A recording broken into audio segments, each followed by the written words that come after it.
देशामध्ये सध्या जातनिहाय जनगणना हा विषय राजकारणाच्या आणि सामाजिक चर्चेच्या केंद्रस्थानी आलेला आहे। एका बाजूला ज्याची जितकी संख्या त्याची तितकी भागीदारी असा नारा देत विरोधातले पक्ष आणि अनेक संघटना जनगणनेची जोरदार मागणी करतायत, तर दुसरीकडे यावरून तीव्र आक्षेप आणि वाद निर्माण झालेत।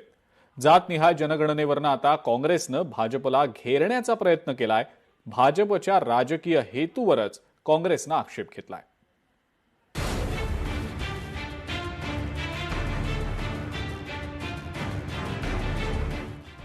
जातीवर प्रश्न विचारण्याची पद्धत जाणून बुजून सदोष। जनगणनेतील जातीच्या गणनेवर काँग्रेसची चिंता। भाजपाचा दुष्ट हेतू असल्याचा काँग्रेसचा आरोप। 1931 नंतर देशात अधिकृतपणे जातनिहाय जनगणना झालेली नाही। 2011 मध्ये झालेला सामाजिक आर्थिक आणि जात सर्वेक्षणाचा डेटा तांत्रिक त्रुटींमुळे सार्वजनिक केला गेला नाही। आता मात्र हा मुद्दा पुन्हा पेटला असून या जनगणनेमुळे देशाच्या राजकारणाला आणि समाजकारणाला नवी दिशा मिळेल असा दावा केला जातोय। पण याच मुद्द्यावर मतांचे आणि विचारांचे स्पष्ट दोन भाग पडलेत। काँग्रेस पक्षाचा असा दावा आहे की 2027च्या जनगणनेत जातींची नोंदणी करण्यासाठी पूर्वनिश्चित यादी किंवा ड्रॉपडाऊन मेन्यूचा वापर केला पाहिजे आणि लोकांना एका खुल्या प्रश्नाद्वारे थेट त्यांची जात विचारण्याचा सरकारचा निर्णय चुकीचा आहे।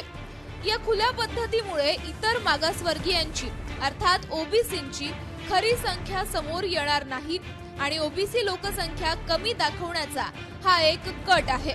समाजाची खरी लोकसंख्या लपवण्यासाठी 2027च्या जनगणनेच्या फॉर्ममधून ओबीसी प्रवर्गाचा पर्याय हेतू परस्पर वगळण्यात आल्याचा आरोप काँग्रेस नेते जयराम रमेश यांनी केलाय।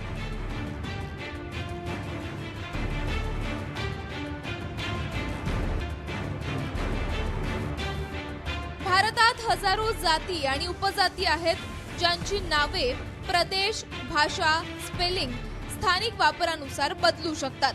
त्यामुळे एकाच सामाजिक गटाची वेगवेगळी नावे ओळखली जावीत आणि अखेरीस त्यांचं संहिताकरण केलं जावं हे सुनिश्चित करणं एक आव्हान आहे आणि नेमक्या याच गोष्टीला काँग्रेसनं आक्षेप घेतलाय। 2011च्या जनगणनेत अनेक तांत्रिक चुका असल्याचं सरकारनं मान्य केलं होतं। हा डेटा सार्वजनिक करण्यात आला नव्हता आणि तो भारताच्या रजिस्ट्रार जनरलच्या कार्यालयात सुरक्षितपणे ठेवण्यात आला होता। याचं कारण प्रक्रिया न केलेल्या डेटामध्ये अनेक तांत्रिक त्रुटी होत्या, त्यामुळे तो वापरण्यायोग्य नव्हता असं स्पष्टीकरण सामाजिक न्याय आणि सक्षमीकरण मंत्रालयानं दिलंय। मोदी सरकारनंच सप्टेंबर 2021 मध्ये सर्वोच्च न्यायालयात दाखल केलेल्या प्रतिज्ञापत्रात ड्रॉपडाऊन मेन्यूची शिफारस केली होती, तर हा पर्याय जनगणना 2027 मध्ये का दिला जात नाही असा थेट सवाल जयराम रमेश यांनी मोदी सरकारला विचारलाय। जातीची माहिती भविष्यातील प्रतिनिधित्व, कल्याणकारी योजना आणि आरक्षण धोरणांचा आधार बनते असं सर्वच राजकीय पक्षांचं म्हणणं आहे। पारदर्शक गणना महत्त्वपूर्ण असली तरी जातीच्या माहितीमुळे राजकीय आणि सामाजिक अशांतता वाढण्याची शक्यता असल्याची भीती अभ्यासकांनी व्यक्त केली आहे। जातनिहाय जनगणना करण्याचा मुद्दा आता राजकीय संघर्षांचा केंद्रबिंदू बनण्याची शक्यता आहे। ब्युरो रिपोर्ट, लोकशाही मराठी, मुंबई।